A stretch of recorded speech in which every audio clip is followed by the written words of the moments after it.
میاں نواز شریف صاحب 21 اکتوبر کو پاکستان تشریف لا رہے ہیں، اور یہ جو فیصلہ آیا ہے، یہ فیصلے میاں نواز شریف کے مقدمات میں جو جھوٹے مقدمات، بے بنیاد مقدمات، جو فیصلے ان کے حق میں میرٹ پہ ہوں گے، اور میاں نواز شریف نے نئے قانون کا ان کے وکلاء نے سہارا نہیں لیا تھا، تو انشاءاللہ اس میں کوئی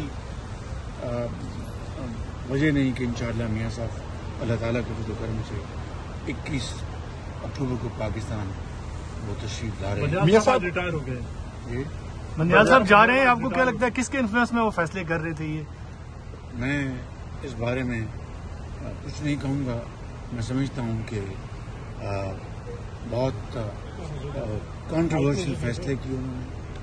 مثال کے طور پر جو پارلیمنٹ نے جو بل پاس کیا تھا، اس کو ابھی وہ مارج وجود بھی نہیں آیا تھا، اور انہوں نے اس کو اسٹے آرڈر دے دیا۔ یہ کبھی اس طرح کا پہلے واقعہ دیکھنے میں نہیں آیا۔ باہر ساری صورتحال آپ کے سامنے ہے۔ میں ایک مطلب پھر رائے صاحب کو بات کرنا چاہتا ہوں۔ سر